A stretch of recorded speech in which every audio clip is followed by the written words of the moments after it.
జనసేనాని పవన్ కళ్యాణ్ పేజీలకి పేజీలు డైలాగ్స్ చెప్పకపోయినా, స్ప్రింగ్లా డాన్సులు చేయకపోయినా ఆయన తెరపై కనిపిస్తే చాలు ఫ్యాన్స్ ఊగిపోతారు.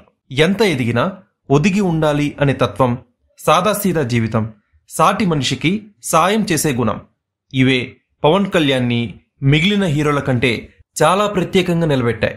సామాన్యులే కాదు, ప్రముఖులు కూడా ఆయన అభిమానులే. సెప్టెంబర్ 2న పవన్ కళ్యాణ్ పుట్టినరోజు, ఆయన ఫ్యాన్స్ కి పండగ రోజు.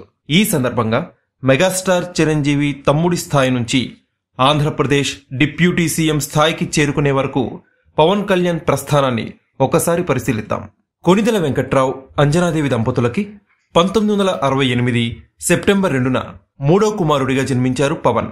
వెంకట్రావు ఒక సాధారణ పోలీస్ కానిస్టేబుల్. వృత్తిరీత్యా ఆయన రాష్ట్రంలోని పలు ప్రాంతాలకి బదిలీ అవుతూ ఉండేవారు. తండ్రి ఉద్యోగరీత్యా వివిధ ప్రాంతాల్లో నివసించడం వల్ల పవన్ కళ్యాణ్ అన్ని యాసలు, మాండలికాలు, సంస్కృతులు, ప్రజల జీవన విధానం గమనిస్తూ ఉండేవారు. తండ్రి చాలీచాలని జీతం, పేదరికం కారణంగా ఎన్నో కష్టాలు పడ్డ పవన్ కళ్యాణ్ తను హీరోగా నిలదొక్కున్న తర్వాత పేదల అభ్యున్నతి కోసం తన వంతు కృషి చేశారు. చిన్నతనంలో ఆస్తమా కారణంగా పవన్ కళ్యాణ్ ఎంతో బాధపడ్డారు. తరచూ అనారోగ్యం కారణంగా ఇంటికే పరిమితమయ్యేవారు. స్నేహితులు తక్కువే. చదువులో చురుగ్గా లేకపోవడంతో ఎంతో ఒత్తిడి అనుభవించిన పవన్ కళ్యాణ్ ఒకానొక దశలో ఆత్మహత్య చేసుకోవాలి అనుకున్నారట.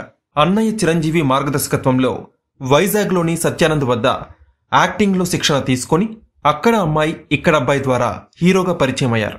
నాటి నుంచి నేటి వరకు తెలుగు వారిని తన నటనతో అలరిస్తూనే ఉన్నారు. ఉన్నత చదువులు చదవకపోయినా అన్ని రంగాల మీద పట్టు సాధించాలనుకున్న పవన్ కళ్యాణ్ పారాగ్లైడింగ్, కర్ణాటక సంగీతం, వైలిన్ నేర్చుకున్నారు. డిప్లొమా ఇన్ ఎలక్ట్రానిక్స్ చేసి కంప్యూటర్ ప్రోగ్రామింగ్ గురించి కూడా కొంత పట్టు సాధించారు. సినిమాలు, షూటింగ్లే కాదు, రాష్ట్ర, జాతీయ, అంతర్జాతీయ రాజకీయాలు, పరిస్థితులపై పవన్ కళ్యాణ్కి విస్తృతంగా అవగాహన ఉంది. అందుకే అన్నయ్య చిరంజీవి స్థాపించిన ప్రజారాజ్యం పార్టీలో యువరాజ్యం అధినేతగా కీలక పాత్ర పోషించారు. తను నమ్మిన సిద్ధాంతాలు, భావజాలానికి అనుగుణంగా జనసేన పార్టీని స్థాపించి పోరాటం మొదలుపెట్టారు. జనసేనని రాజకీయాలకి ప్రయోగశాలగా మార్చి అణగారిన వర్గాల నుంచి ప్రతిభావంతుల్ని, సమర్థుల్ని నాయకులుగా తీర్చిదిద్దారు. 2024 ఆంధ్రప్రదేశ్ ఎన్నికల్లో టీడీపీ, బీజేపీ, జనసేన కూటమి అధికారంలోకి రావడంలో కీలక పాత్ర పోషించారు. 10 ఏళ్ల పోరాటం తర్వాత పిఠాపురం నుంచి ఎమ్మెల్యేగా గెలుపొంది సగర్వంగా అసెంబ్లీలో అడుగుపెట్టి డిప్యూటీ సీఎంగానూ బాధ్యతలు చేపట్టారు.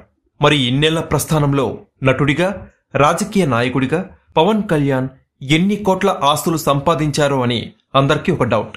ఎన్నికల సంఘానికి సమర్పించిన అఫిడవిట్ ఆధారంగా పవన్ కళ్యాణ్ ఆస్తులు 165 కోట్లు, జన్వాడ, మంగళగిరి, హైదరాబాద్లో 118 కోట్ల స్థిరాస్తులు, 14 కోట్ల విలువైన కార్లు, బైకులు ఉన్నాయి. ఇంకా హార్లే డేవిడ్సన్ బైక్, బెంజ్ మేబ్యాచ్, 5 కోట్ల 40 లక్షల విలువైన రేంజ్ రోవర్ స్పోర్ట్స్ కార్, 2 కోట్ల 30 లక్షల విలువైన టొయోటా క్రూజర్ పవన్ వద్ద ఉన్నాయి.